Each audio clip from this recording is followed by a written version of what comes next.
last years of the 19th century, that human affairs were being watched from the timeless worlds of space.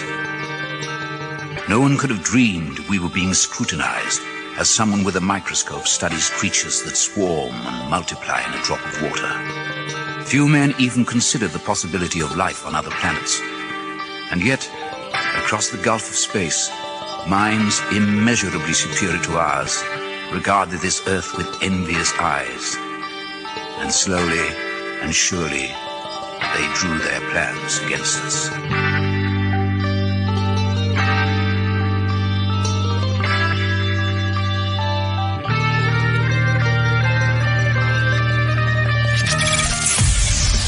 Broadcasting live from a tiny studio somewhere in North America. This is Dark Matters Radio Live.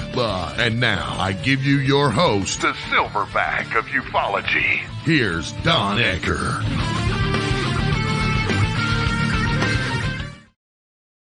And welcome back, ladies and gentlemen, to another brand new edition of Dark Matters Radio, brought to you exclusively on KGRAdb right here, Monday evenings at 4 p.m. Pacific, 7 p.m. Eastern Time.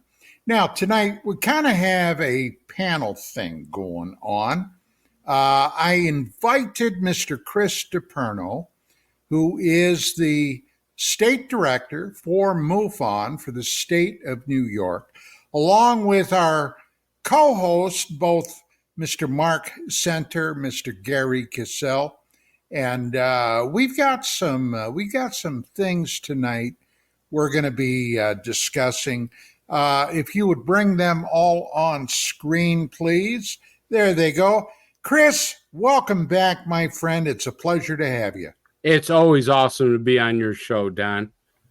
And Gerry, I'm glad to see you're here, buddy. I know that earlier today you were feeling a little under the weather. Oh, I was fine. I was worn out. So I took a 30-minute power nap and boom, I'm back. Okay, that's good. And Mr. Mark Center meeting us all the way out in Marietta, California. Is it still raining out there, buddy? Yes, off and on. Going to be 70 tomorrow and the rest of the week. Well, I'm curious, is California still a shithole right now? Depends on what view you're at. Hey, Mark, I'll trade with you. Oh, no, I'm it's fine. It's fine. You sure?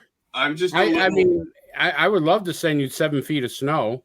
Yes, I would rather send you Newsom and I'll take the snow. That's for another discussion. And this is once again proof that Chris Deperno's a horrible human being. I'll take the snow. If it's Newsom in the snow stays with me.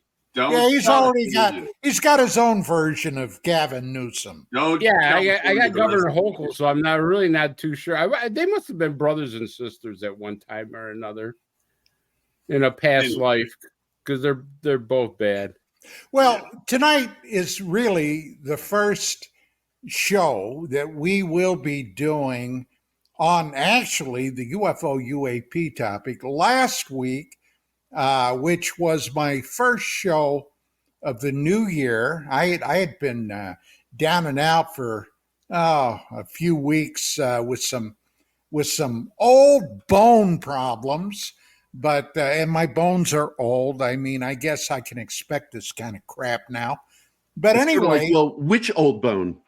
Yeah, none of your goddamn business. How about that? But anyway, tonight we're going to be talking about a number of things that have happened recently in the UFO UAP field. Several weeks ago, and on a very serious note, several weeks ago, a very dear friend of mine, and actually, well, Chris, you didn't know him, but both Mark and Gerry had met him. As a matter of fact, Gerry even interviewed him. He'd been on our show like 3 times, and I really took a shine to him. And I feel bad because you remember I messaged him and called him and emailed him, and I was like, he was not responding. Yeah. For like the last month, and it freaked me out. Well, a very, very dear friend passed away, Tracy Torme. And Tracy, of course, was the son of Mel Torme, the Velvet Fog. Tracy was quite an icon in his own regard. He had been a television writer, screenwriter, producer. He was the guy that brought, and it was a very well-received science fiction series, Sliders. Yeah, he created it, man. He created Sliders.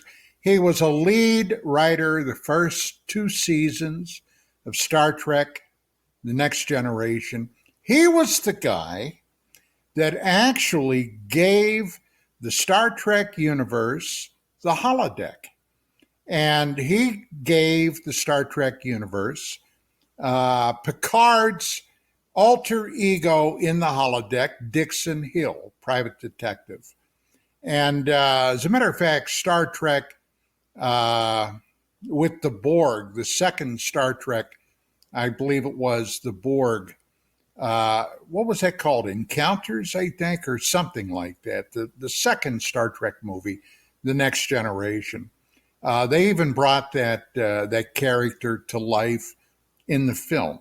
Well, Tracy had been ill off and on. I've known Tracy for, God, I guess damn near 35 years. Well, let me see, what year was that? 2010. I began once again broadcasting Dark Matters Radio on Cyberstation USA, which was a network out of Boston. I was doing 5 nights a week, and I had an idea because I had interviewed Tracy a number of times. Tracy also wrote Fire in the Sky, the Travis Walton story. He was very close friends with Travis Walton. And I interviewed, actually, even before DMR, back when I was doing UFOs Tonight on CRN, I interviewed both Tracy, I interviewed Travis. But I had this idea with Tracy.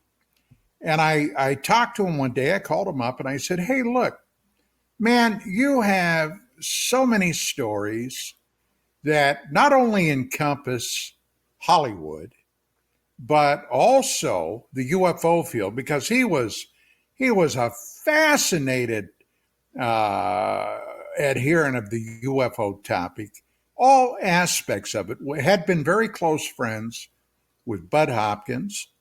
A lot of stories actually there. But I said, how would you like to come on periodically, every few weeks or month or whatever your schedule would permit? And I'd like to do something called Tracy Torme's Mad Hollywood Minute. Well, he loved it. And he said, yeah, I think that would be a lot of fun. And the people he knew would blow your mind. I mean, literally blow your mind. And so one day I said, well, how about some of your more humorous forays into the UFO field? He said, oh, yeah. He said, oh, yeah, I got one. And I said, okay.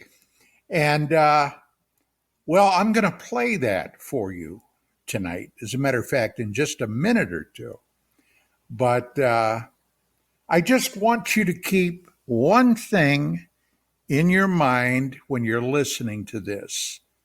The phrase, he's got a monkey brain.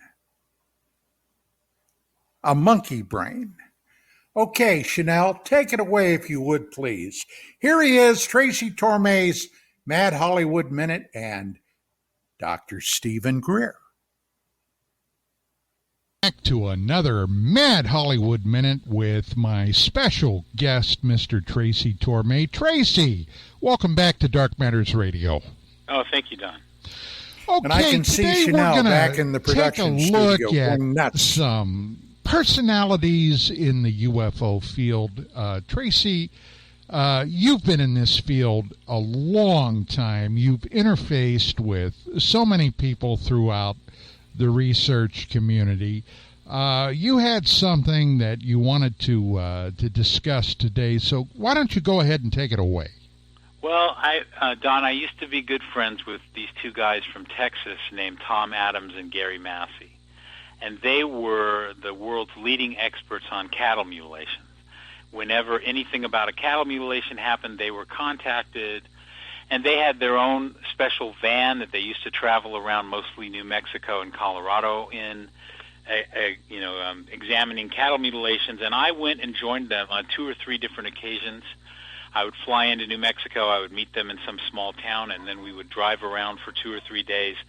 They had a whole network of people that they knew all over the place, and I went with them on a couple of occasions and had a great time. And then one time they got this idea to try to bring about 20 or 25 people together from all over the country that they had been in contact with to have sort of an informal conference. So they ended up choosing a place called Crestone, Colorado, which is a little town in the mountains of Colorado, but some very wealthy millionaire had built a center there for people to meet internationally. So the hope was that people from all over the world would come to Crestone and use these facilities. So Tom and Gerry actually arranged for us to have those facilities for the weekend. So a friend of mine and I, we drove from Los Angeles down there, and we got to Crestone, and 90% of the people had arrived already, and we were all sitting around, and everybody was saying hello to each other, and a lot of people that had heard of each other but had never met in person were meeting for the first time, and Tom and Gerry were kind of hosting the whole thing. And then all of a sudden, a guy came walking in to the place, maybe about a half an hour after everyone else arrived, and he had 2 or 3 people with him who were, following him around and basically shadowing him the whole time. What, bodyguards? What's that? Bodyguards? Well, they were followers. Oh. I call them followers. Yes. Okay. So he immediately came in, and he immediately took over the meeting. And I had no idea who he was, but I was looking at him because he immediately, it was like there was this attitude of, I'm here, so stop the show because I'm here now, and I'm thinking, who is this guy? And he immediately tells the gathered people there that he has to share with them something that just happened to him on the drive over to Crestone through Colorado. As he was driving his car with his followers, a bunch of UFOs appeared in the sky and started pacing the car. And then they all decided to shift into a form in the sky right above the car to form the C SETI logo above his car. And at that time, I had never heard of C SETI. I didn't know what it was. But as time went on, I came to realize that was like his organization. So he was basically claiming that a bunch of UFOs had welcomed him to Colorado by maneuvering into the C SETI logo above his car and then driving along with him for quite a while in the logo as a tribute to him.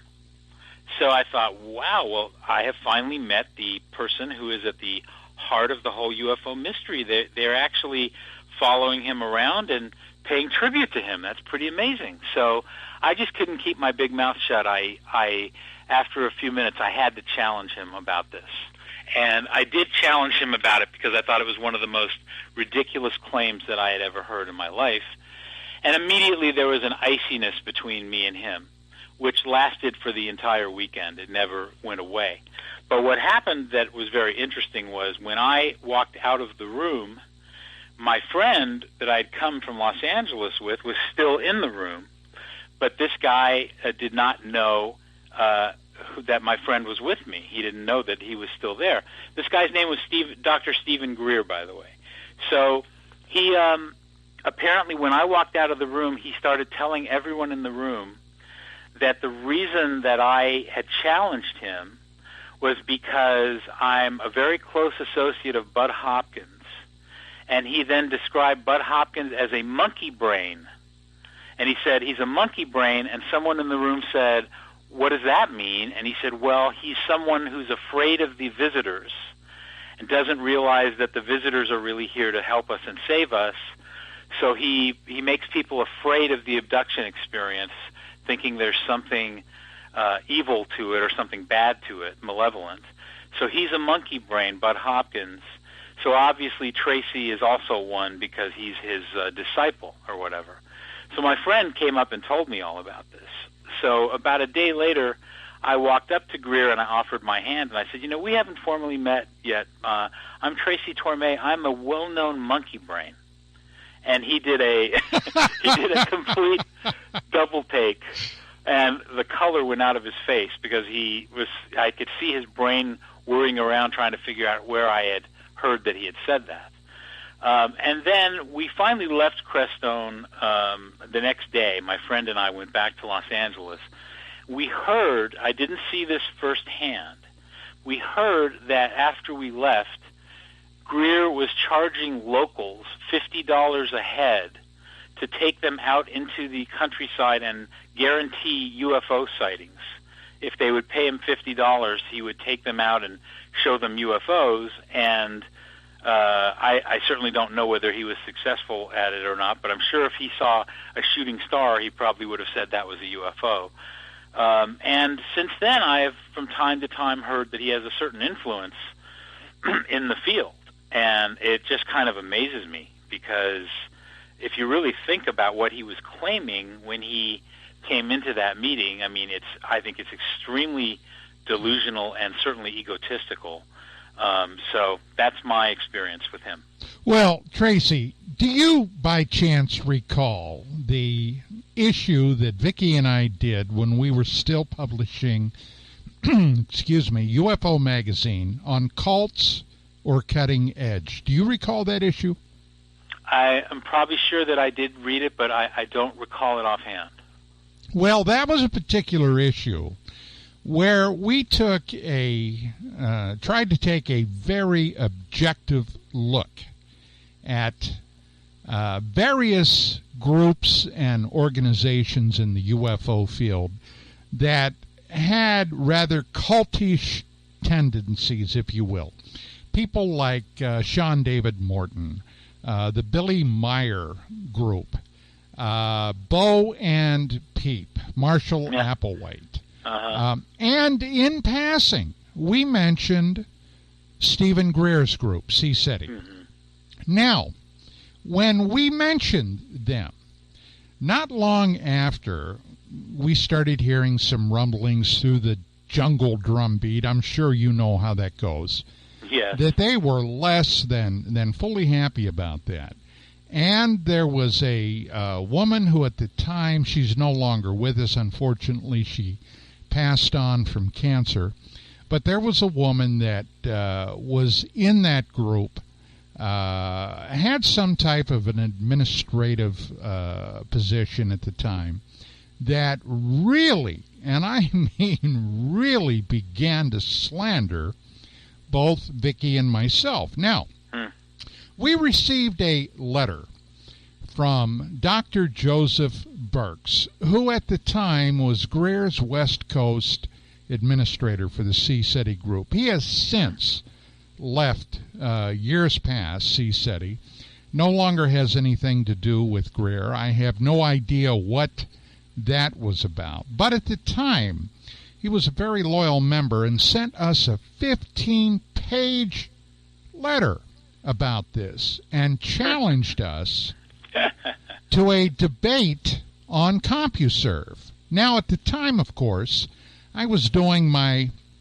first radio show, the first UFOs Tonight that was on weekly.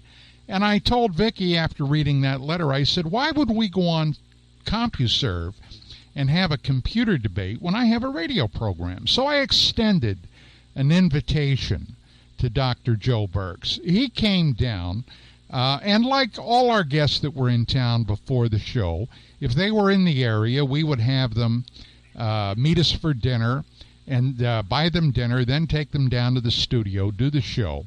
But everything was very nice, very congenial with Burks until we get in there. And then it was 2 hours of challenging Burke and his assumptions about whether they were cultish or cutting edge. And I got to tell you, at the end of that program, Dr. Burke stormed out of the studios. So just now, these people are very self-important. That's the thing. Well, yeah, just one other very quick anecdote about this. During that period of time, when there was a lot of buzz being generated about Greer, about C. SETI, about what his actual aims might be, what his actual strategic look at the UFO field might be, and from a personal standpoint, and this is only my opinion, I have never doubted this myself. And once again, let me say it's my opinion. He has been trying to set himself up as the infallible guru of this group. And we were contacted by a woman back on the East Coast who had somehow became involved with the group. It turned out her husband's father was a government official. And at the time, apparently, had a very high position. And Greer was courting them to get to this man. So it seemed to be a very self-serving thing on Greer's part. Absolutely. And by the way, where I started this story about Tom Adams and Gerry Massey, I did happen to witness some amazing things in the cattle mutilation area, which maybe we can talk about another time. But Tom ended up dropping out of the field, and Gerry Massey committed suicide, I found out recently, which was very disturbing. But at that time, if there was ever anybody that was looking into cattle mutilations, those were the two guys that were contacted. They worked as consultants, I think, on a movie or two about it. And I think there's a lot in common between cattle mutilations and crop circles. And I haven't really heard anybody talk much about that, but that's maybe something we can do another time. Absolutely. Well, look, Tracy, I want to thank you once again. As always, it's a distinct pleasure to have you drop by. And until next time, my friend. Thank you, Don. I appreciate it. Okay. Okay, that's it. That's it. So anyway, gentlemen, anybody have any comments or remarks? That was funny. Monkey brain. I just love that. What he calls it. Just a monkey brain. What on earth are we looking at? Mark? Stop sharing the weird shit you eat. That is a Greer alien that he made a bunch of money off of in his 2 documentaries before they finally came clean, sort of, and said, "Oh, it's not an alien." And it was a fetus, right? A fetus. Right. This is part of the problem. That's part of the problem. Well, Greer was the guy that you said was kind of cultish, right, Don? Yeah. Absolutely. Yes. And as the MUFON state director, Chris, have you encountered any of his membership? I've dealt with some people who have been with his membership. We talked about this before, where some groups are becoming cults, and I'm very worried about that because we're going away from the science and becoming more cult-like. I'm not too sure about Stephen Greer's group because some of the people I've got to know that been out with him, some of them are very good people and look at the science of this phenomenon. And then I met a couple of people. I go, oh boy, So I would have to say that all in whole, we got to take a step back, and every group has to become more scientific and more open-minded to the possibilities of what's happening out there, because it's not nuts and bolts anymore. We like to think that it is, but it's not, because as you well know, they're now talking about interdimensional. When you talk about interdimensional, it's a whole new ball game. Well, to be scientific is not entertainment, Chris. So that's the problem. Well, I see the problem is that people want to make money in this field, and there's no money in folks. If you want to make money in the UFO field, forget it. You're not going to make T-shirts. Yeah, sell T-shirts or sell something. Merch. But it's a field that should be scientific. It should be looked at. We should be listening to people like Hal Puthoff, Kit Green, people of that nature, because they're the ones that really, believe it or not, you never hear these guys' names that much. But these are the guys that are actually probably in the know. If I was to be a betting man, I would say this. You ever heard of the Avery Group? The Aviary, my God, yes, the Avery Group. Well, that's 35 years ago, Chris. No, but some of these guys are still living. The Avery Group, I mean, Hal Puthoff, pointing to you. Kit Green is still around. Hal Puthoff's still around. Rick Doty. Yeah, Richard Doty. And they're all part of this group, and they were given bird names. I think Hal Puthoff was the owl. I'm not sure what they are, but I want to hear what Hal Puthoff has to say about this phenomenon. Well, a lot of that was pure disinformation. Doty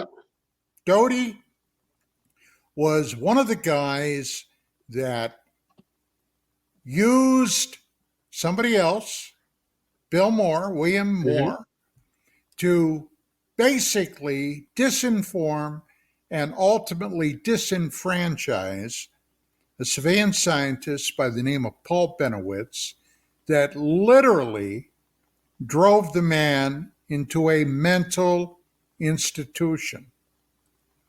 Now, that's something I know something about. Of course, to most people today, they won't even have probably a clue what I'm talking about. But Paul Benowitz was somebody that had a deep fascination and interest in the UFO topic going back to the 1970s. As a matter of fact, there was a psychiatrist by the name of Sprinkle, from Wyoming, who Benowitz knew. He was researching a case of a woman and her daughter who was driving on the interstate.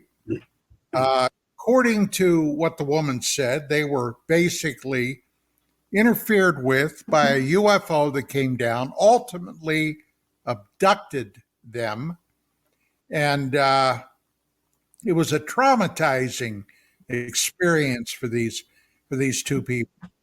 Benowitz became involved. He had a scientific lab called Thunder Scientific Corporation, where he was doing a lot of contract work and what have you.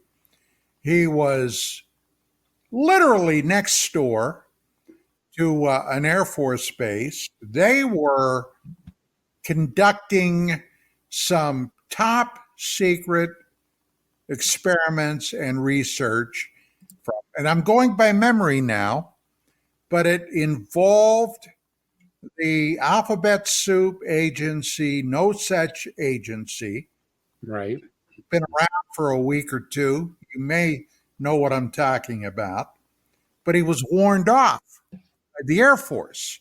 Well, Benowitz became convinced that extraterrestrials were conducting some type of operation around this Air Force base. Make a long story short, he went as far as contacting his U.S. representatives about this, which brought a lot of undue attention on the Air Force. They got the OSI involved. Doty, was then, before he got fired, Doty was fired from the OSI. I don't know what it was he did, but he did something and got his ass in very hot water. He ended up completing his Air Force time in the Food Service Division. Wow. But permanent KP. Prior to that happening, he fed phony documents to Bill Moore. Now, if you've been around longer than 15 minutes, you'll know that Bill Moore was the first guy to write a book about the Roswell event back in 79, 80. At the time, in the 80s, Moore was regarded as one of the top UFO researchers, but he was playing games with some of these government agents, which ended up exploding and blowing up in his face in the 1989 MUFON International Symposium, where he basically stupidly shot himself not only in the foot, but in both feet, which exploded his UFO career. I was there. And for anybody that was there, that was a night that will never be forgotten in the annals of UFO history. But Doty fed Moore these disinformation documents, which Moore then fed to Paul Benowitz, which ultimately, caused the guy to go insane. Moore told me that the Air Force, now think about this. Now, I wasn't there. This is secondhand coming from Bill Moore to me. But he said they even hired black budget people to break into Benowitz's home when he wasn't there and rearrange his furniture. Benowitz became so paranoid, he thought the aliens were coming after him. This is what drove him crazy. Yeah. That he had guns in every corner of his house in case the aliens came in while he was there so he could defend himself. It was sick and sad. Well, let me tell you what, it's one of those, and this is the kind of bullshit that should be discussed by people like David Grush in these congressional hearings. This is the kind of things that should be brought to the public attention because but he it's virtually did, Don. unknown today. He did, and nobody picked up on it. I mean, if you go in a congressional hearing and you say people have been murdered over this, and everybody goes, okay, what else you got? I mean, I know.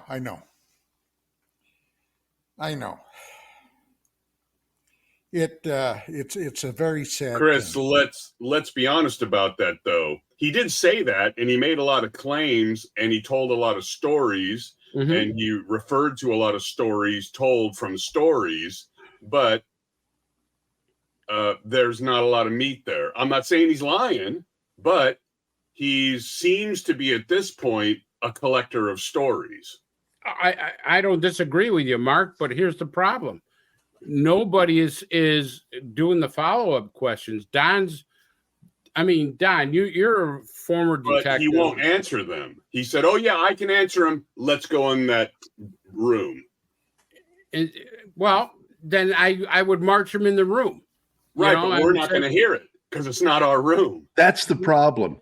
Right. But I mean, when when you say that people have been murdered over this, you have to have some kind of reaction. You at least have to say to some out there and say, explain what you're meaning.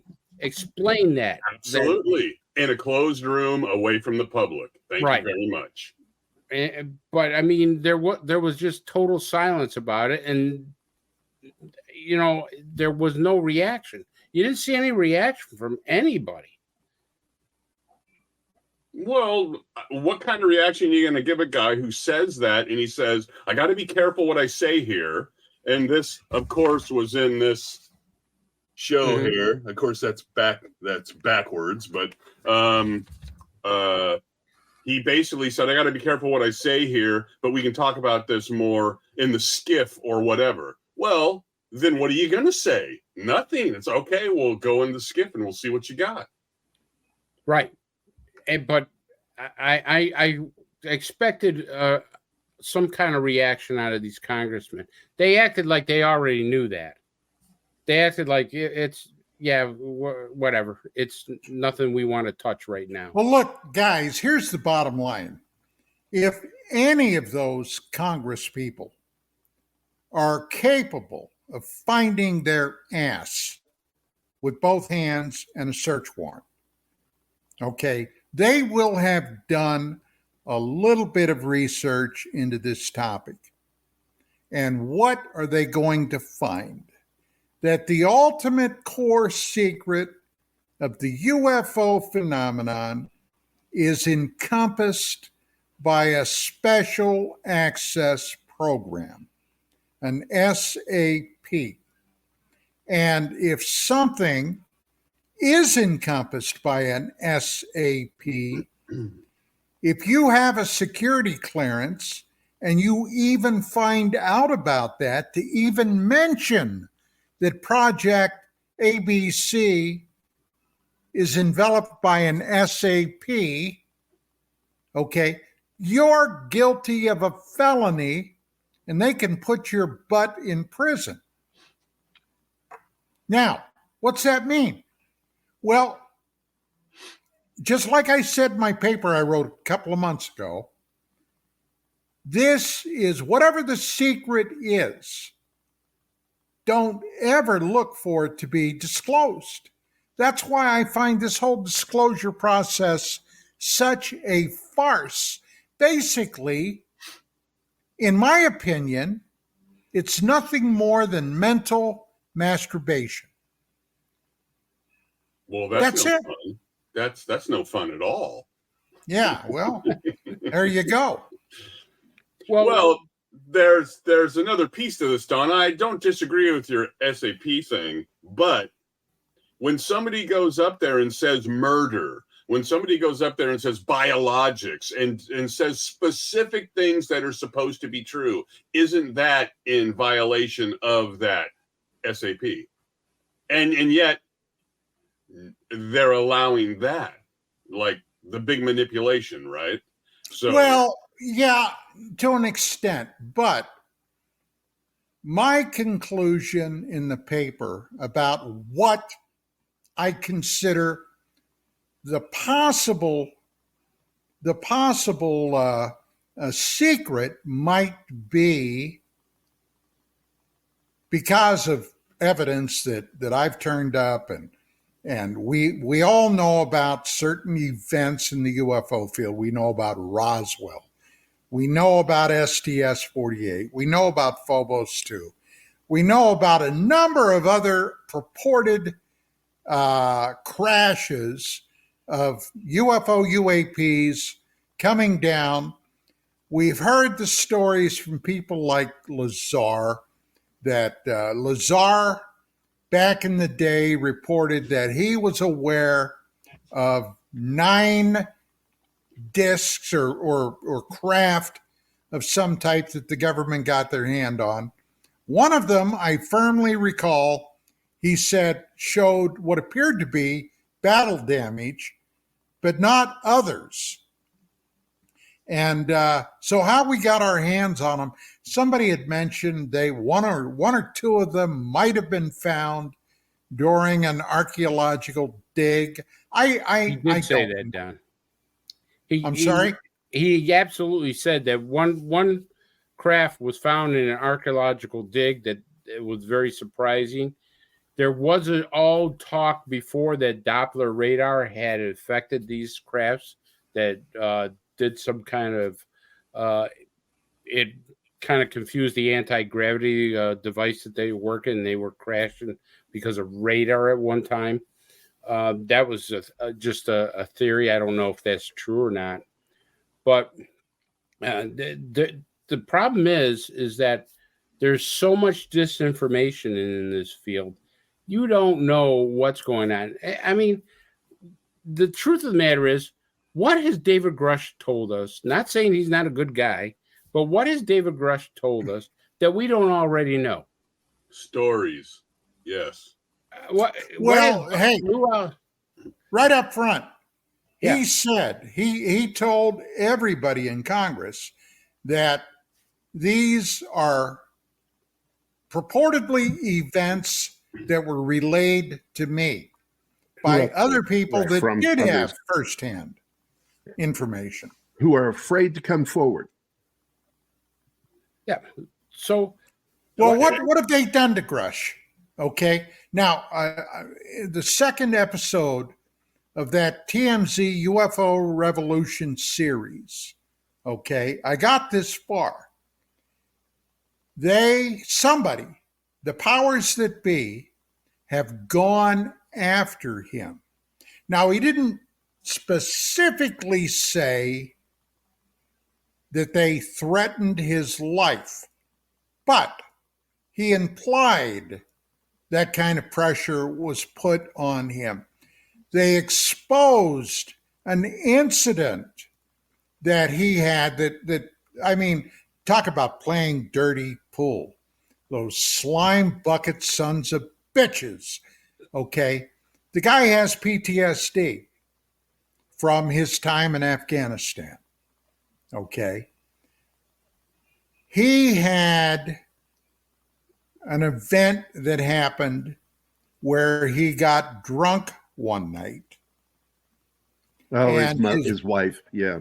His wife, okay, called the police and said she was afraid that he might commit suicide. The police came out. They put him in 24-hour observation. Now, those were private medical records. But some son of a bitch in government leaked those to some newspaper reporters in an attempt to discredit what Grush is doing, okay, or was doing. And that reporter allowed himself to be used that way, by the way, the one that reported it. But didn't they do the same thing that Lou Elizondo? When Lou Elizondo came out, he didn't tell us anything really new either. I mean, if you think about what he says, his big thing was, I'm sorry, but under section this and section that, I can't tell you this, and I can't tell you that, and I can't tell you this. I watched him talk, and I go, you know, he's a good guy. I'd like to have a beer with him, but there wasn't anything that these whistleblowers are coming out with that we haven't known for years. And they started bad-mouthing Lou, saying he was never involved with this. He was never here. It's so much crap out there with this thing that you don't know what's coming, what's going, and that's exactly what they want to do. Well, it's like Mark said, too, that you don't know which one of these are plants and which one of these guys are legit. Sure. But my big beef, and, you know, Mark, I think you feel the same way, is, you know, I was bothered by one thing while watching it is Corbell just weirds me out. I don't know what it is about that dude. I just this whole series was a cheerleading thing for him and for Knapp. The entire thing. Well, I like Knapp, but you know, his sudden partnership with him bothers me. It's like, what's up with that? Well, he said that he wouldn't leave me alone. And then after a couple of years, we started talking and I like him and I've met his family. Okay, that's fine. That's fine. The problem I have with guys like Knapp, who used to be something, is I don't like them when guys like that come out and make definite statements. We have crashed saucers and we know where they're at and we know that we are working on them. Okay, Mr. Knapp, pony up. Well, he's not going to pony up, right? That's part of this. That's part of this disclosure crap. So, Chris, if you have a minute, you should watch it. It was difficult for me to get through it. A lot of repeats and stuff in it, but it's problematic when you have these guys go up there and make these old chestnut claims. Corbell says, and I know, Chris, that you know about this, and Don does. It's been said for decades. Don't know if it's true or not, but he makes that old chestnut. Why don't we have better footage of these things with everybody with an HD camera, right? All these great cameras, and they're in trees, and they're on your fences for your cattle, and they're on tops of buildings and stop lights everywhere. Billions of HD cameras. Why don't we have better footage? Because the aliens are manipulating it so we can't get them. So we're never going to get basically any better footage than a 360p potato cam from the early 90s. And that's pretty much what he said. And I'm looking at this going, man, come on. This is the same crap that we've been hearing. They bring out Lear as one of his main guys who kind of brought him into all this. There are 5 million people on the moon, Lear, right? So that's problematic. And then, of course, they go down to Mexico. Oh, God. They made fun of that on the show. I'm going to tell you right now, they made fun of that on the show. Well, wait a minute. Back it up. They went down there knowing he would be one of the hosts. And they still went down there knowing that MUFON is not a guy that you want to be on the same block with. Well, on the show, they show that they were kind of blindsided by that story. Again, MUFON was on the docket. They knew he was there. If you want to get into the science, Mr. Chris, you don't go down there when MUFON's on the docket. You say, excuse me, we'll put our own thing together because you are one of those guys, and he does this in the show. They go into a back room, and I understand he was very uncomfortable about those things being on stage. I agree. But what does MUFON Well, he refused to even do an interview near it. Well, wait. What does MUFON do when they're in the back room and he says, so what did you think of the bodies? And the guy's very uncomfortable. I get it. He's like, yeah, they were bodies, I guess. He goes, well, if you know anybody who wants to research them, contact me. Give me a freaking break. How many times has he said that? Oh, look, there's a shiny thing. Let's look. It's really cool. Now let's put it out to the public and ask for people who saw it. Oh, gee, 50 people came out and said they saw it. Give me a break. If that guy's part of anything, you don't show up. You just don't. He's a known. Well, I don't think that one dude knew that. He was the pilot that was, going around talking about what he'd seen. Yes. And he was the main focus of that. I doubt he even knew who that guy was. Hey, Corbell knows. All these other guys. Well, I'm not going to excuse Corbell. No. Because I think there's something fishy about Corbell. His handlers know who MUFON is. I guarantee that. And yet they turned a blind eye and said, well, let's go do that, regardless of MUFON, this huge scammer who I sat with at lunch and asked very pointed questions of, and he had no answers at all. Was he a monkey brain? Was he a monkey brain? Yeah, I think it might be worse. Mark, can I say one thing? I observed one thing. Don Eckert is rubbing off on you.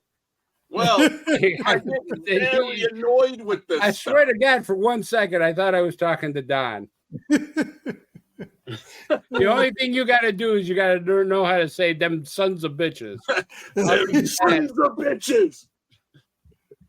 No, you're right, Mark. And that's what I always keep saying is that we don't listen to people that we should be listening to. We're listening to people like he comes. My granddaughter can make a better paper mache alien than that. For God's sake. Well, anybody like myself with a medical background, the minute I looked at that, I told Don, "That's not right. Nothing is designed that way biologically."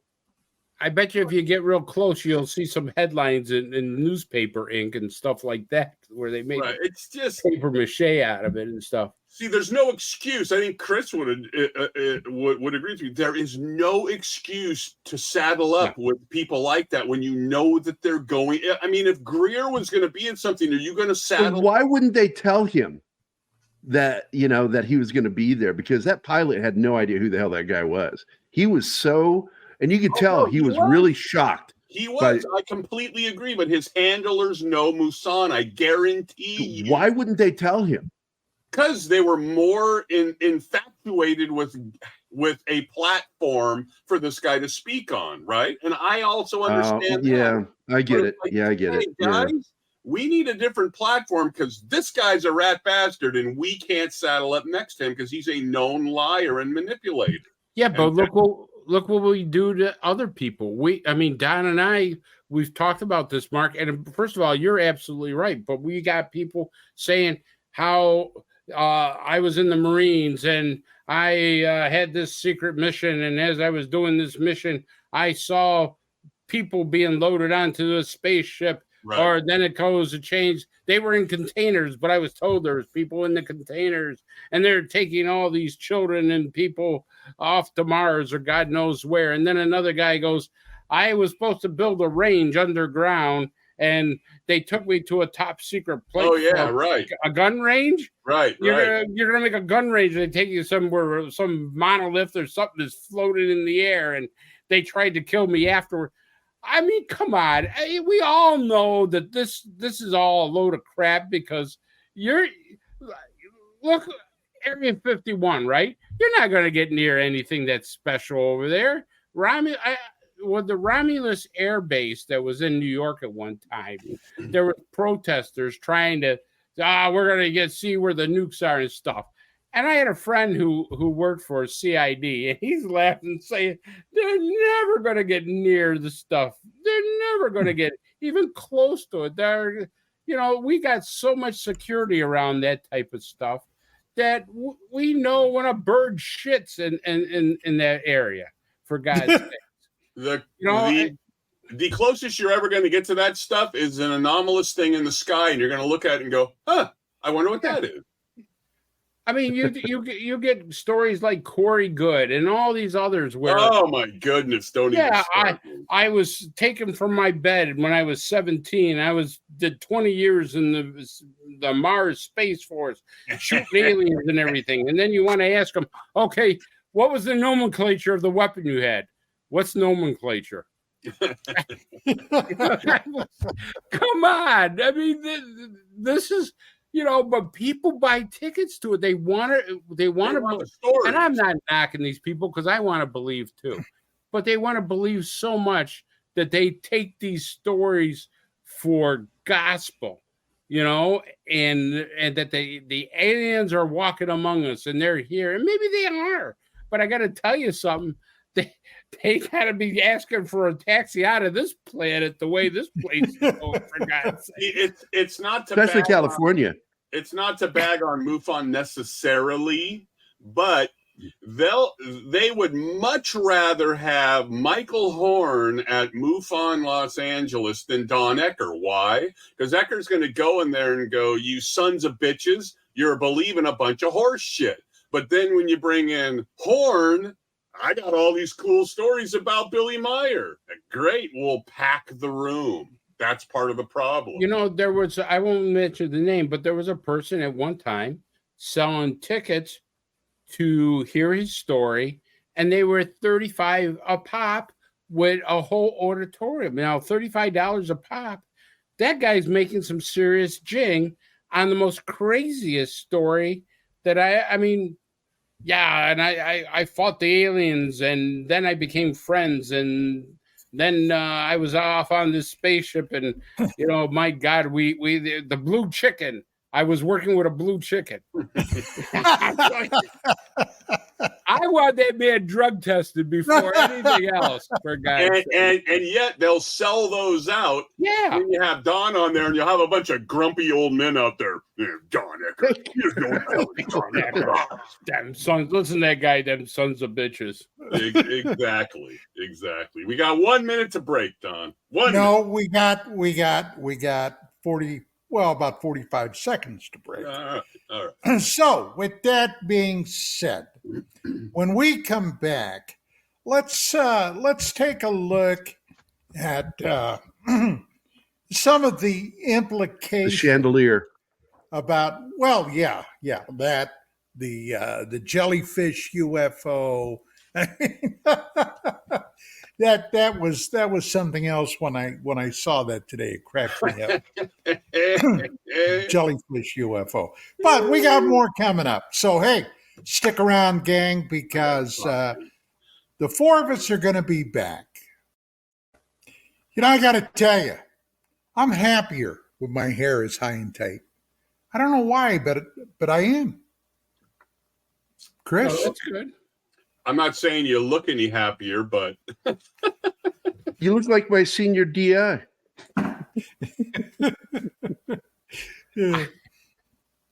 So look, I'm going to have nightmares over that one.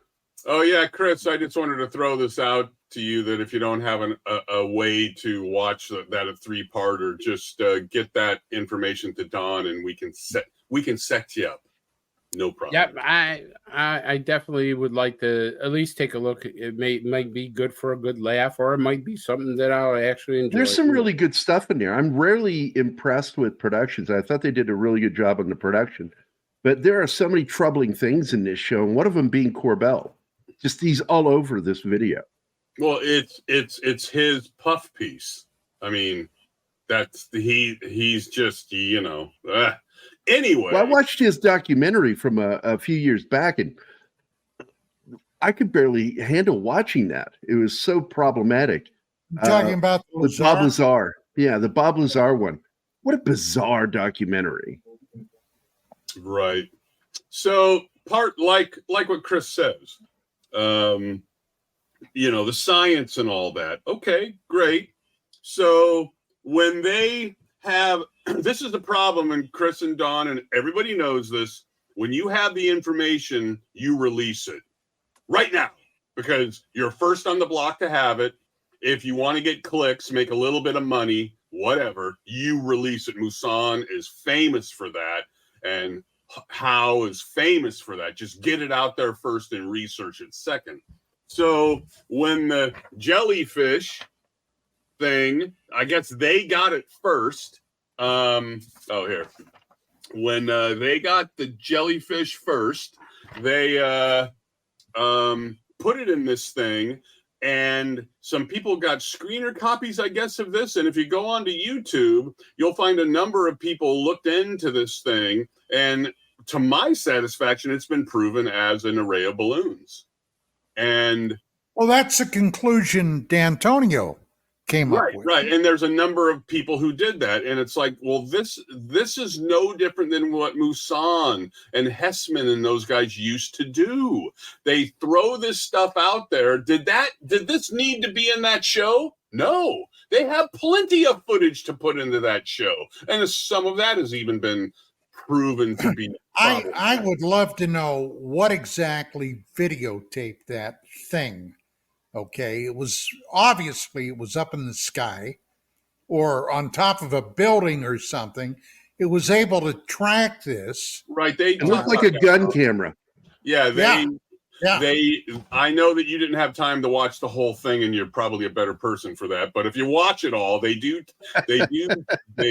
talk about that. It's just one of those deals, and if you're in this for any length of time at all, it's like, wow, look at this cool footage. And then somebody like Don or Chris would go, let's not put this in there.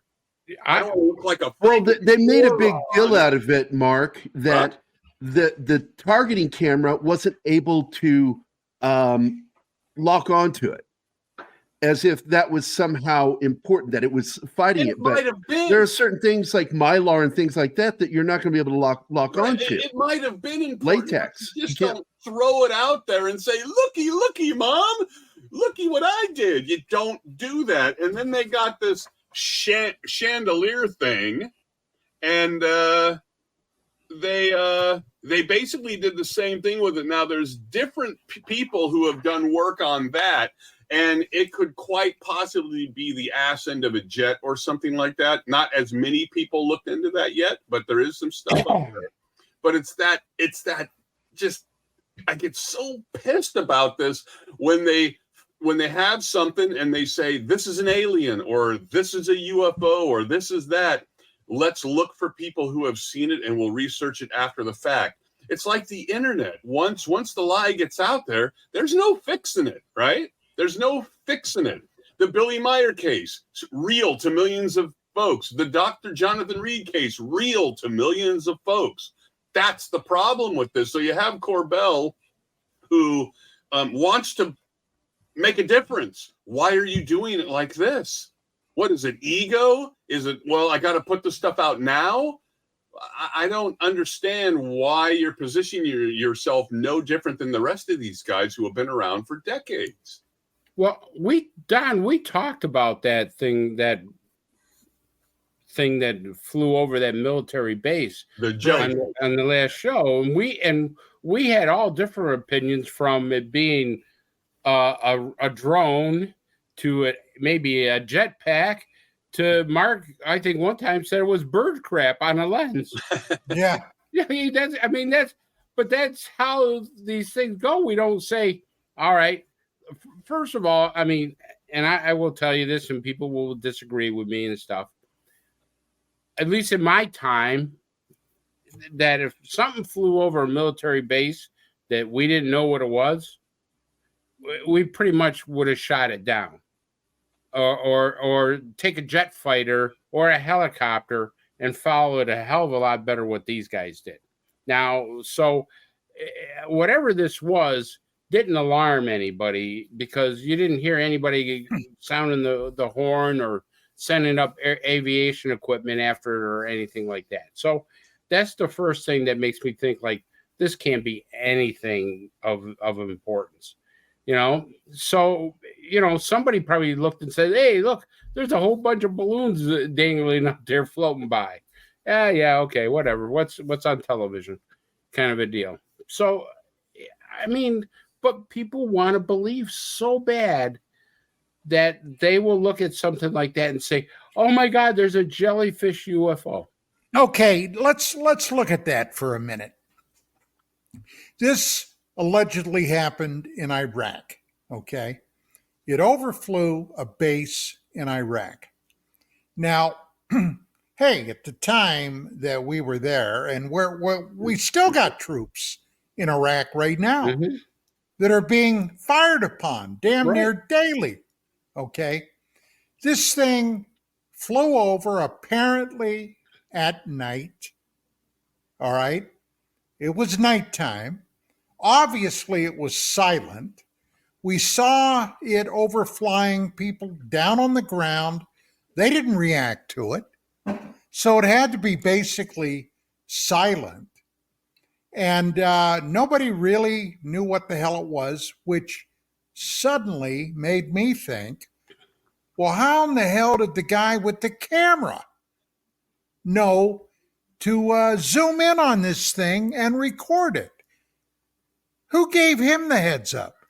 And whoever it was, if they truly didn't know what it was, why in the hell didn't they put an alert out? Okay? Hey, you're talking about a place where if you're not keeping a square eye on exactly what the hell you're doing all the time, this is a hostile zone. All right? You could end up dead in a heartbeat.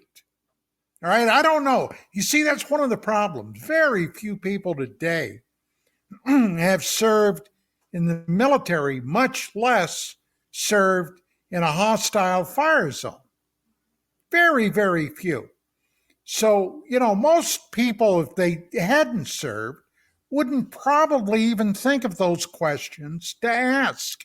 But nobody seemed unduly concerned about this thing.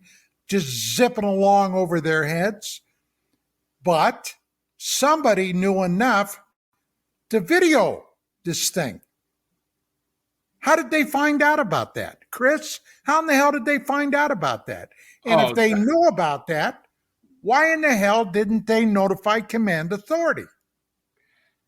I can only tell you that I'm sure these, because we're getting pounded. I mean, every time you look at the news, I mean, there's rockets going over these bases in Iraq and Syria and everything. So, I mean, they're on super alert, and they probably got sophisticated equipment. They knew exactly what this was.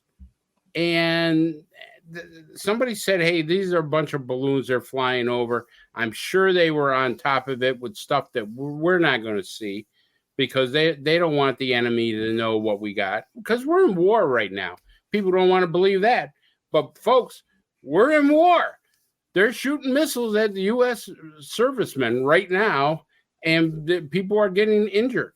I haven't heard of anybody killed, but people are getting traumatic brain injuries and everything from all this stuff. So, you know, they're not going to tell you. But, Don, we can go round and round about what this object is, and unless we get it analyzed by somebody who knows what they're doing, like Philip Maccabee, somebody like that, it's just, it is what it is. Another bucket of excrement. Yeah.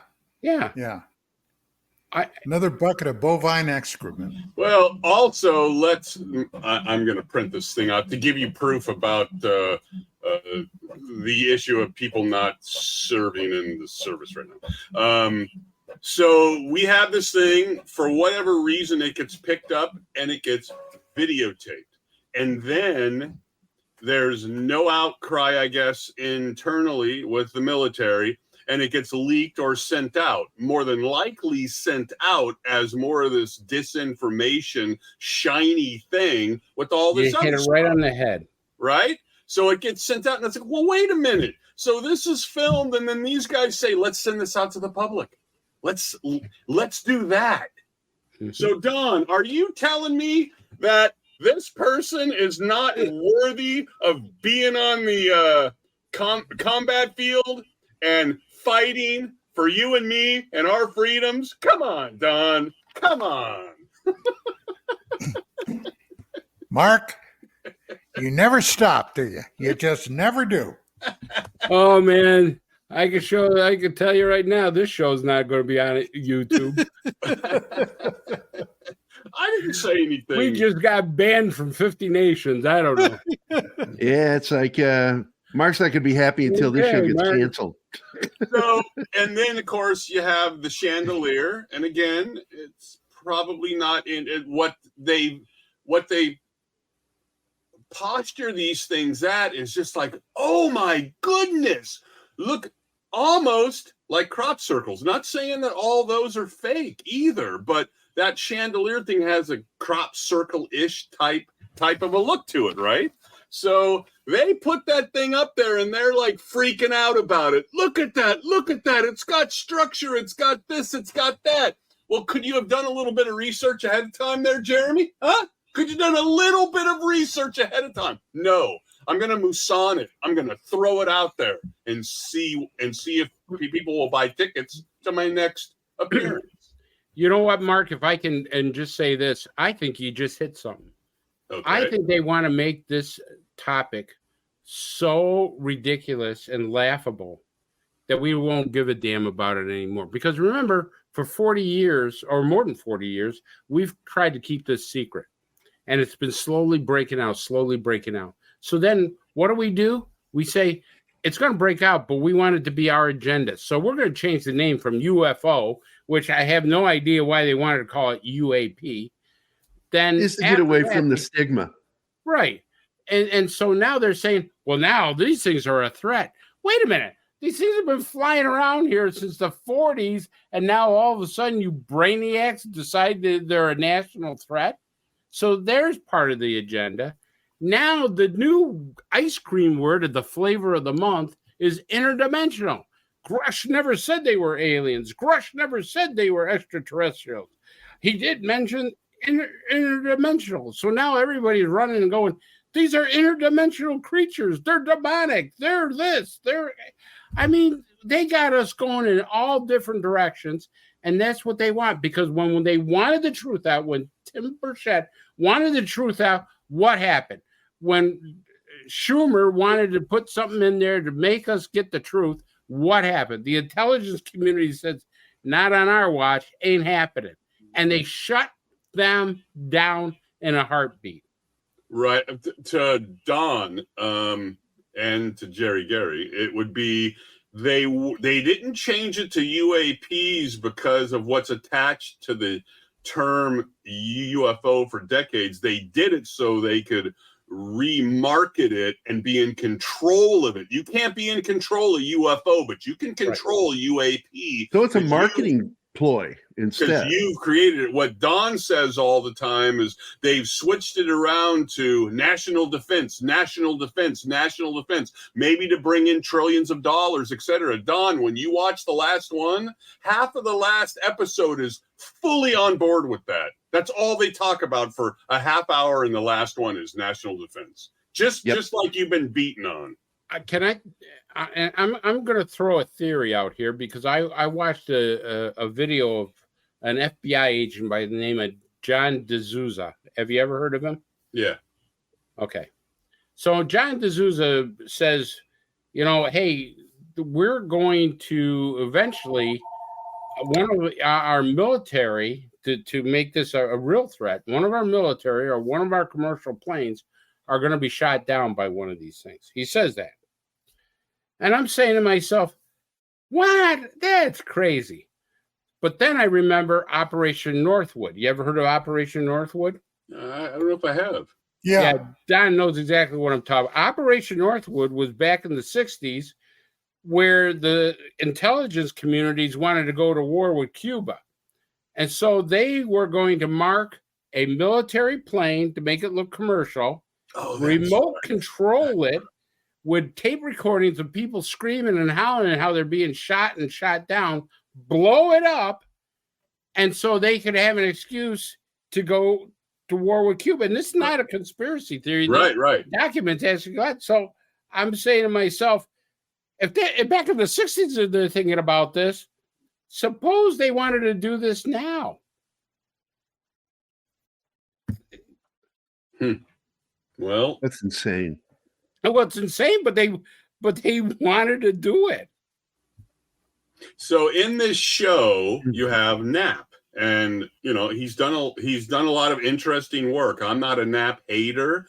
I'm annoyed with him because of Skinwalker Ranch and that book he wrote with no evidence, no photos, no nothing, just stories, collector of stories once again. But he says, and you guys who haven't watched this need to watch this, he makes amazing claims in this thing.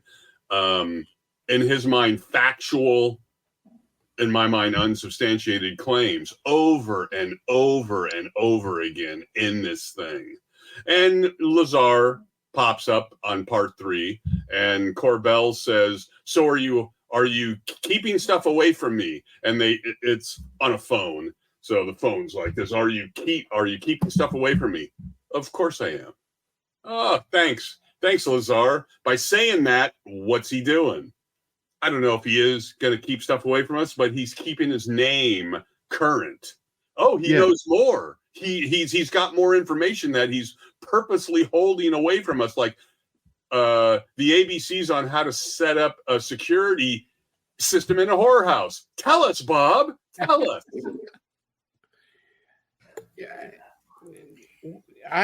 Mark, if I didn't know better, I think you were jaded, my friend. Man, when I see stuff like this, you've seen too much Scooby-Doo, man. Too much Scooby-Doo. I see shows like this, and it's just, man, it annoys me. It just annoys me. How many times, Mark, do you think that people look up at the sky and they say, oh, my God, I saw a fleet of UFOs passing by, and they don't realize it's Starlink? One night, I got a call. I got a call from Mark. Yep.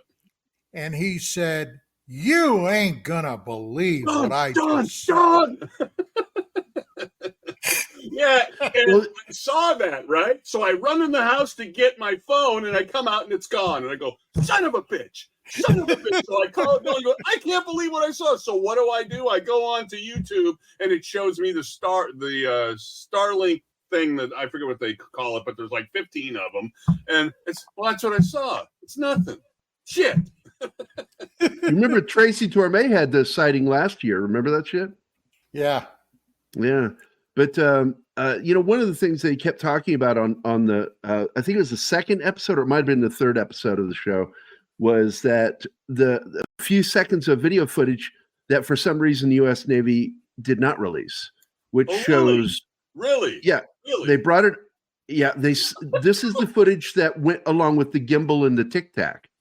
Yes. And you hear the pilot say that there was a fleet of these things. Yes. And there's apparently footage of it, but the Navy has not released it. Exactly. There's apparently footage of that, and we get the story of the apparent footage, right? Also, that's all we get. Well, wait a minute. Also, Corbell says regarding the jellyfish. Oh, and we've got footage of that thing going over water, sitting there hovering and going into the water, and then in 7 minutes or whatever, shoots out of the water and takes off. Where's the footage, Jeremy? We don't have it. Oh, you don't have it. Accelerating away as what it's doing is a balloon, and it's traveling over and blah, blah, blah, blah, blah.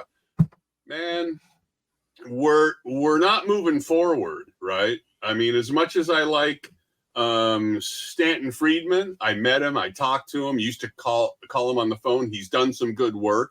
He was, in essence, in my mind, a collector of stories, more than like a boots on the ground guy. I'm seeing this everywhere now. This Grouch guy, he's a collector of stories. I can tell you in the skiff. Oh, so we're going fishing? What now?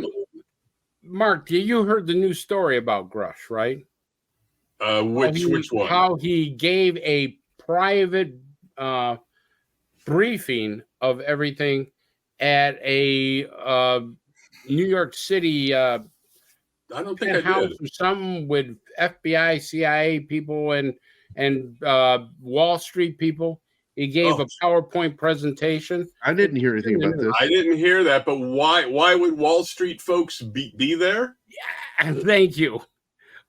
What was their interest? Yeah. Why? First of all, why would the FBI be there? I mean, why? The CIA. I mean, they already know whatever they're doing. I mean, this is what I'm saying. Not necessarily, Chris. So that does bring up a point here.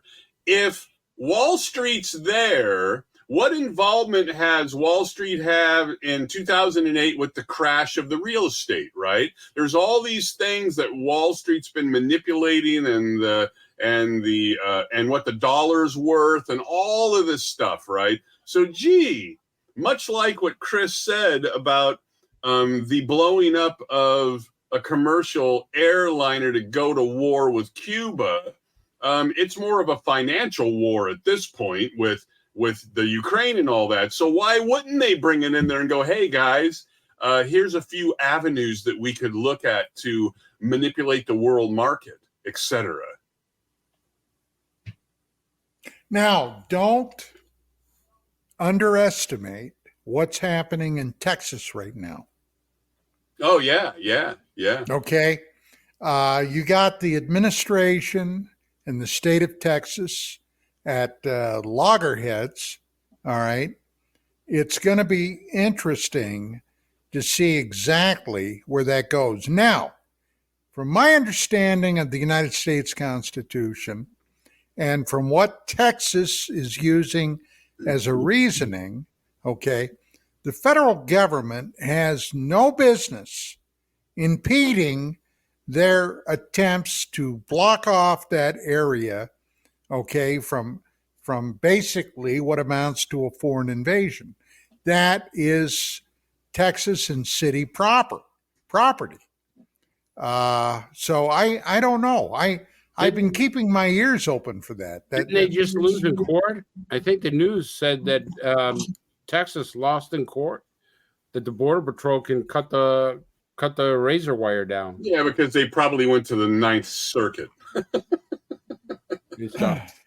But I mean, it is an invasion, but people just put their heads in the sand. You know, we have good people in this United States. I keep saying doing this, but for God's sakes, wake up. You got to wake people up to this ufology thing, to what's happening in the nation. Don brought up an excellent point. You know, that could have been really serious. You could have Border Patrol agents going toe-to-toe with Texas Department of Public Safety people. Yeah.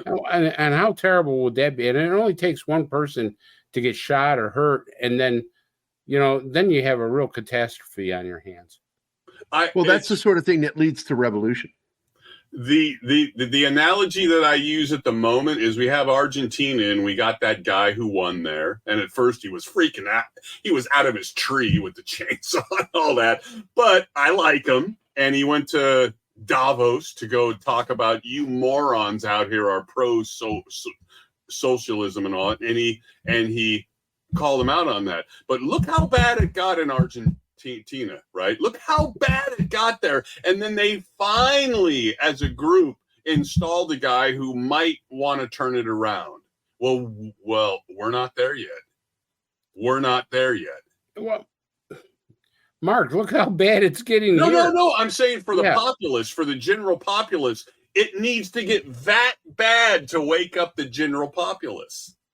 You know what'll wake up the populace? What's that? Another 9/11 event. Well, right, but it would have to be 10 times as big. Well, who's to say? I know, but again, it got that bad down there that they actually made a sea change down there.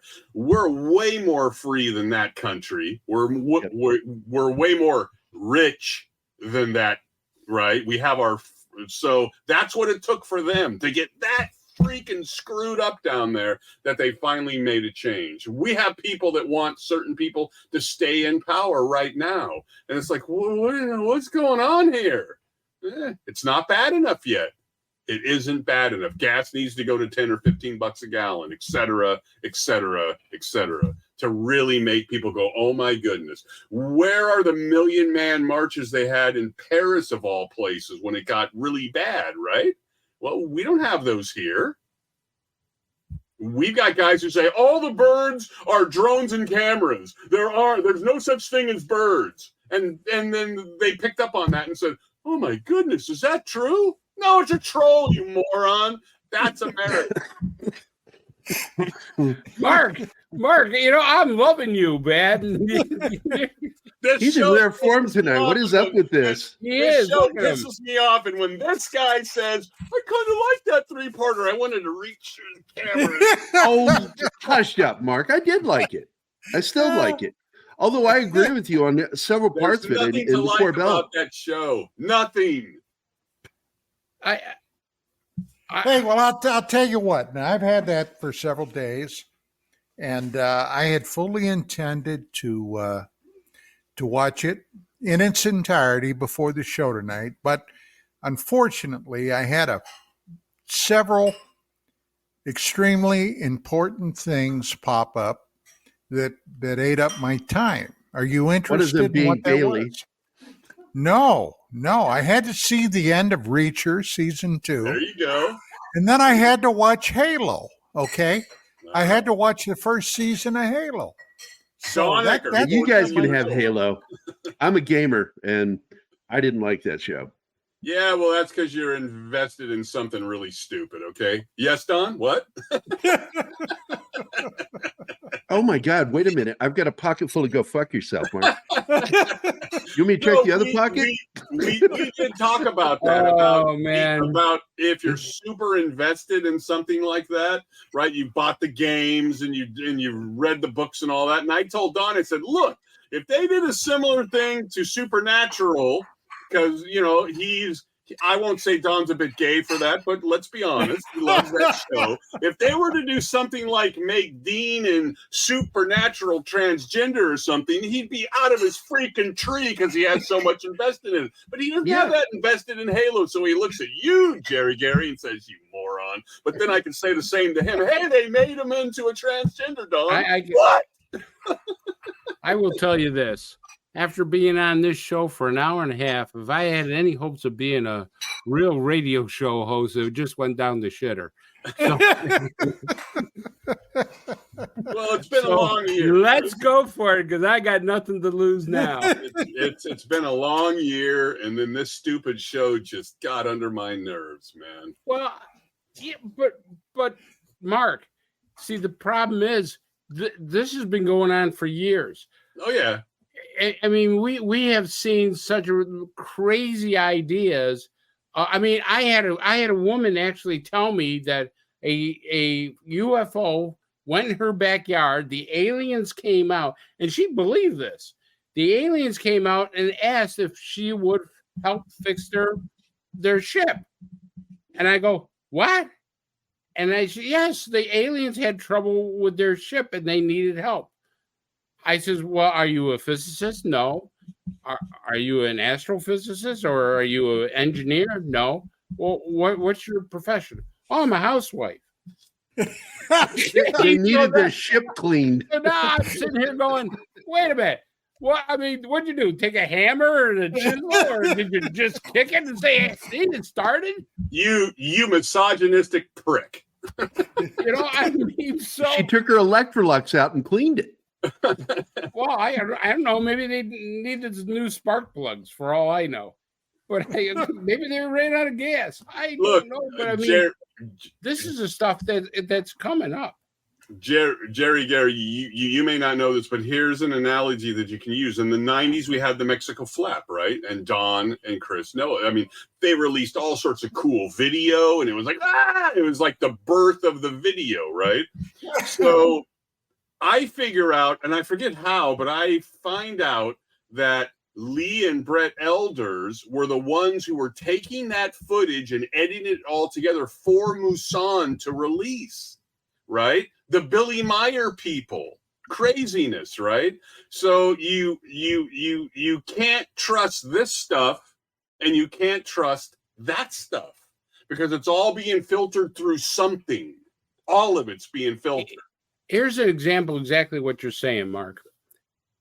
David Grush says, I could talk about the crash of 1933 that happened in Italy, where the crash went to the Vatican and stuff, but I'm not allowed to talk about Roswell or anything before 1933, which doesn't make a bit of sense.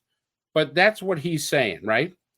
So there's UFO experts that call me up and go, Chris, the crash of 1933 is a hoax. It never happened. It's a hoax. Okay, it's a hoax. Why would this guy, who is the cherry on top of the ice cream of ufology, telling us about the 1933 crash, where people who've studied it said it's a hoax? It's just all disinformation. I got a pointed question for you, Chris, and don't get mad at me. No, I won't. It's just he's asking for a friend, Chris. Yes. I'm asking for a friend. He needs friends really bad. I don't want one guy like me, but go ahead. I was deeply involved in the alien autopsy. I got a copy a couple of months before it was put out on Fox and stuff. So I've been involved in this a long time. Met with Mantle, talked with Santilli, the whole thing, right? So I'd like to ask you something about this, because this falls in line with the filter. So Kit Green has been said to have gone public that the Santilli footage is the real thing. Okay. And I'm wondering if you know any more about him going public in The Sun, of course, The Sun from the UK, but he went public and he said, yes, that footage is real. And that's from Kit Green, supposedly. I would want to hear that from Kit Green's mouth, right to my face. All right. It says that there was an allegedly written memo by Eric Davis, a NIDS physicist, and he named Kit Green as a guy who evaluated that footage, and Kit Green said that he thinks that it's real and it's a real cadaver. I have to hear it right from Kit Green's mouth. Okay. But I will tell you that surprises me because I wrote to Kit Green. I was doing some research on the Havana syndrome, comparing it to people who've had experiences, and both have had MRIs that have found some brain damage. And so I was trying to research frequencies, acoustic waves, because the Havana syndrome is known as a Russian weapon that they've used all throughout the United States, even in the United States, but through embassies, as being a microwave weapon that's kind of almost like cooks your brain. Right. Well, there's been people who've had telepathy with aliens, and somehow or another, or pilots who have come too close to the crafts, where they've also had the similar effects. That's what Nolan was talking about, right? Yeah, yes, exactly. Gary Nolan was talking about it. So I started doing some research. So I called a person who is extremely credible, and I said, is there any way you can get me in contact with Kit Green? And he says, yeah, I got his email. I won't give you his phone number, but I'll give you his email. So I wrote to Kit Green, and I said, Mr. Green, Dr. Green, look, this is what I'm doing. I'm seeing this, and I'm really trying to research this. Can you give me your thing about it? And he very politely says, dear Mr. Deperno, dear Chris, whatever it was, he says, I cannot talk about that subject. And that's it. And so that sent volumes to me saying they're researching that. But Kit Green, I'm telling you, he doesn't come out a lot publicly to say things. Same thing with Hal Puthoff. Sure. But when they say something, it's like E.F. Hutton. You better listen, because him, Eric Davis, Hal Puthoff, those are the guys that really know. Those are the guys. I put that in the chat there, and you can copy and paste that part of the story, and you can ask them for us and say, "Hey, is this true?" I definitely will try to contact him and ask him that. But these you never hear these scientists at symposiums. I can't remember the last time you ever heard Hal Puthoff talk at a symposium. Have you, Don? No. Or Kit Green. Yeah, this guy just posted up there that he retracted it and said that he made a mistake. Okay. I mean, we all make mistakes and things, right? But it would it might be a closed case. So I don't know. And I'm sure Don has, being at several autopsies. I know they take photos and videos and all that stuff of everything for the autopsies. I just can't imagine the stuff that highly secretive that would be leaked out unless they purposely want to leak it out. Because, Mark, remember, we had stuff flying around that we didn't announce 20 years later. Right. So, I mean, these guys know what they're doing as far as keeping things secret. They want it out. When they want it out, they put it out there. Well, look what's going out now. I mean, some of this footage that's been released, like the footage from the night camera that shows all the pyramid-shaped things, we saw that stuff in the 90s as an artifact of the camera. And yet you have people, and they put that in this 3-parter, Gary, as footage that should be looked into. And it's like, we know what this is. It's camera artifacts. We've already seen this. And yet I remember that part. And look, there are other parts too that, we've already talked about too, that I've already said I have problems with. My thing is the stuff involving the Department of Defense and Navy. That footage is the best part of the show, and that we know that we heard that officer in the recording state, just as the video starts playing, that they had just seen a fleet of those things. Yeah, but you're basing, why didn't we get that footage? And that's the only thing from that show I really took away. Oh, okay. Well, he's right. I have no answer for that. It's just there are people, credible people that Don and I both know, that will tell you those Tic Tacs are ours. Oh yeah, I've heard it too. Yeah, that we have reverse engineered, which I believe, because I've seen video of colleges working on anti-gravity where they well, as long as they've been reverse engineering, Chris, this is my problem with that. We know there were programs and projects working on anti-gravity in the 50s. Mm-hmm. Okay. And yet still nothing has come from it. That's my problem. Herman Oberth, okay, who was a Nazi rocket scientist, we brought him over here, said in his last public interview that probably this would take us to the moon in several years. Allegedly. That was 1958. Okay. Now, we did go to the moon. Allegedly. Went to the moon in 69. Went to the moon with a chemical rocket. Hey, Mark, shut the hell up. So anyway, yeah. Well, look so I don't know. Look what Ben Rich said. Ben Rich said, if you thought about it or imagined it, we've already done it. Or we said it wasn't worth our while to do it. And we got the technology to take E.T. home. Yeah. So guys like Ben Rich, they don't make comments like that for fun. You know, I knew John Andrews. Okay. You know who John Andrews was, right? I've heard of him. Okay. Tester Corporation. He was basically the guy that the freaking government, the Air Force, Area 51, this guy drove them nuts. Tester Corporation. He was putting all their top secret projects out in kit and model forms, okay, before they were ever publicly acknowledged. This guy had a better CIA damn near than the CIA, okay, feeding him information. Made them nuts. But he knew Ben Rich very well. And before he died, I had talked to him. As a matter of fact, I interviewed him on my radio show.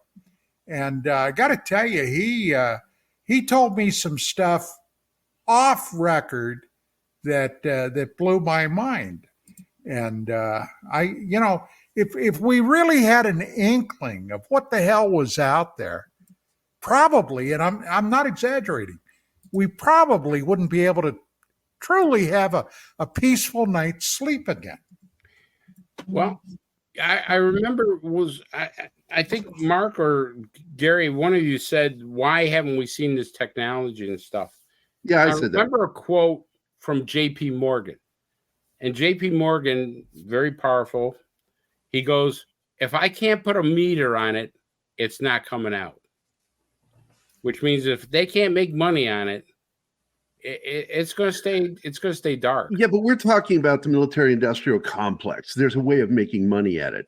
And it's like, how advanced can we be when our own fighter pilots who are in currently the top-notch stuff? But we all know, just like, equipment used in the military is just like computers, that by the time you buy your computer, it's already obsolete. We know that. Just basically because the growth is constant. But the thing is that constant is based off of an actual form of measurement. So you're saying that there's another ruler of a different kind of measurement. And I'm like, I have trouble believing that exists because it's just not functional. What function does it serve? And yet you like that show. Oh, shut up, Mark.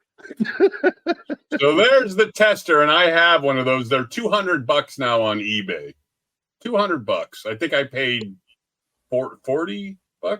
for mine. I had a chance to buy one of those. I think it was about $35-$40 when I considered buying and it. Mine's still Andrew's- boxed up because I'm a Andrew's game. huge believer in Chinese plastic, like Gerry, so it's still sealed up.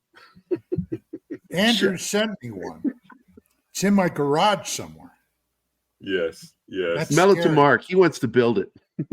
Yes. Build.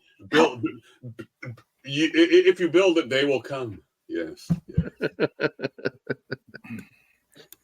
I like that old saying that in the X-Files. He goes to Mr. Mulder. They've been here for a very, very long time, and I believe that. I truly believe they've been. I believe it too.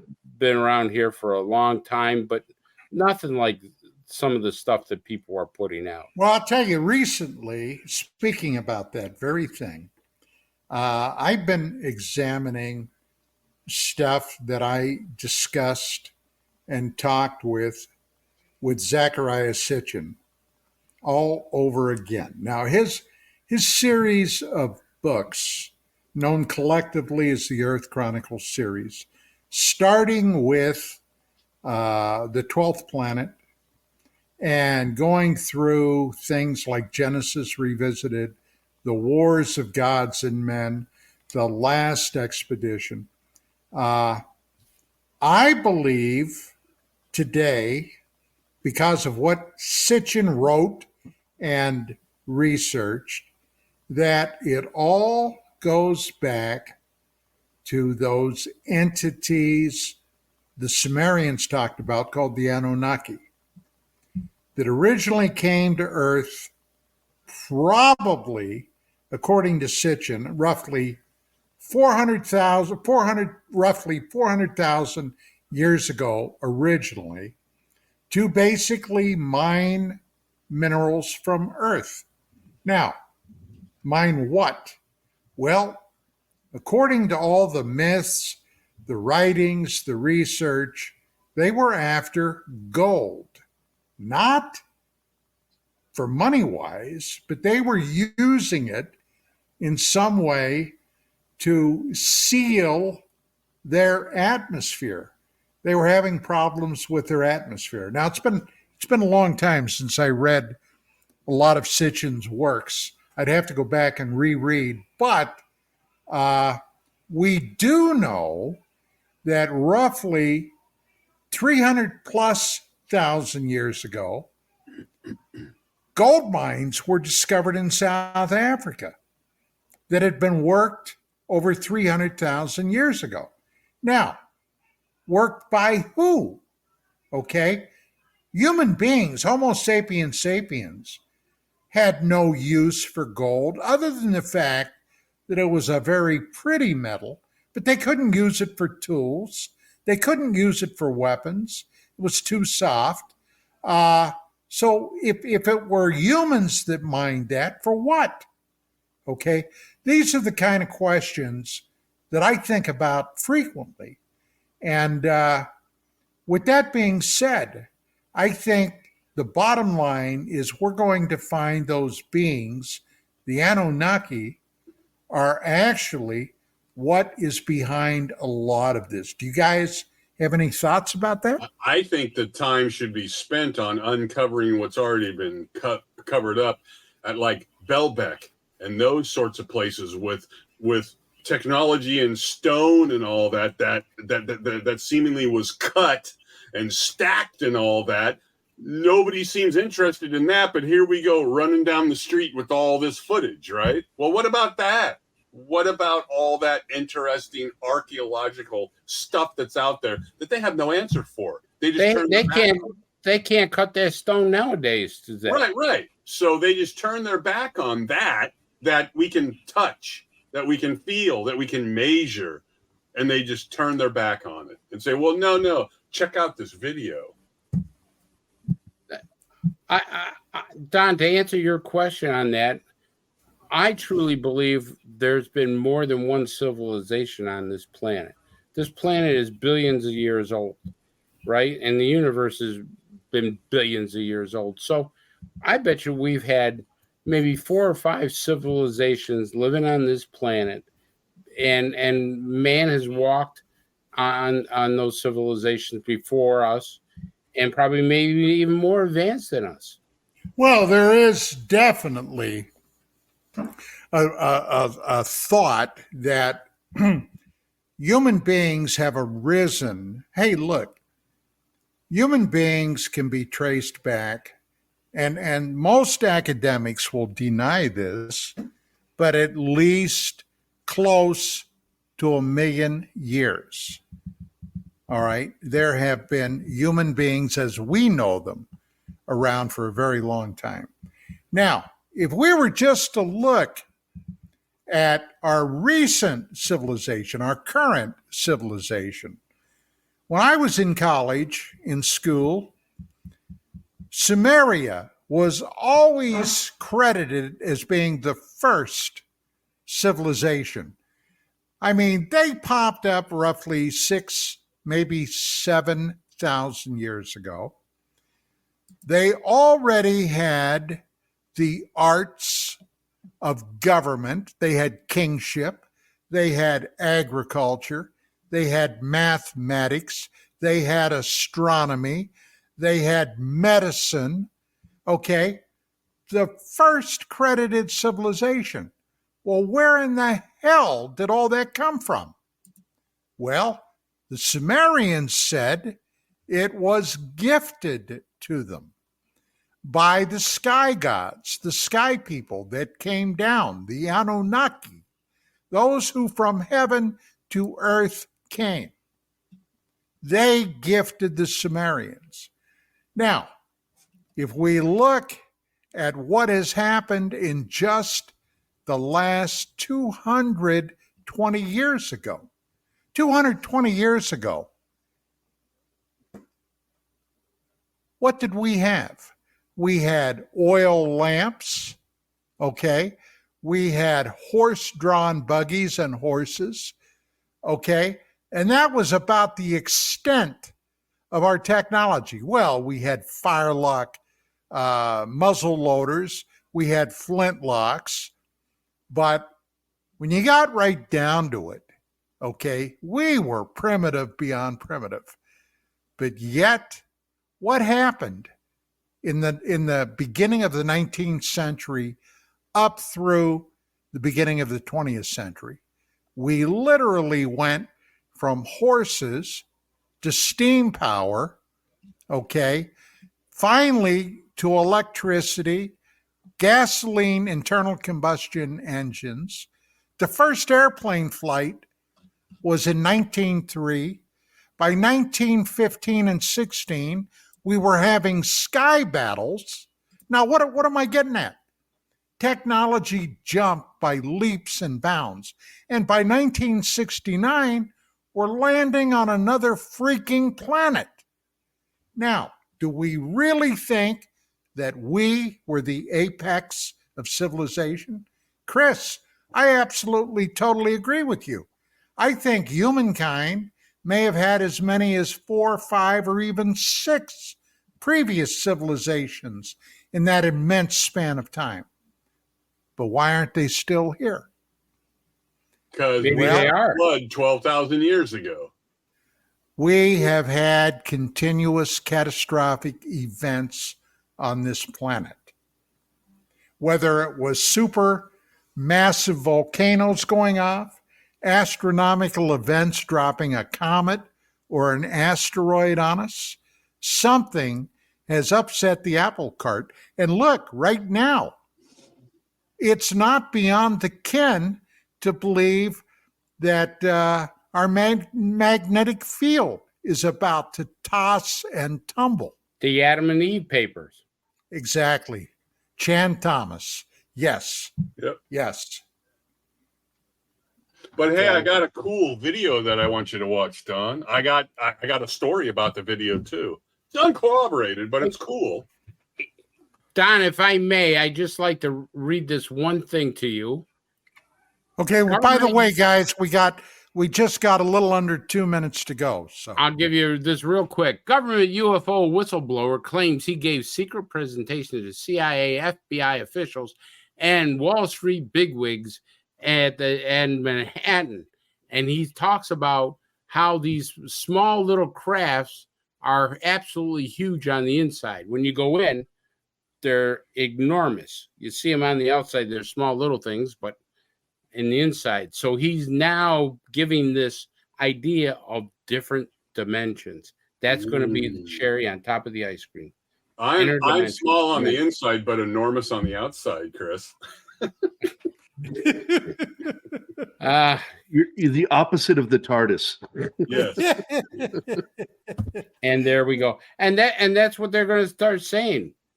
The time machines, Back to the Future, the whole Well, we're out of time, but I wanted to dip into the interdimensional thing a little bit, but we're going to have to do that next time because we're just about out of time. But look, with that being said, guys, thank you so much, Chris.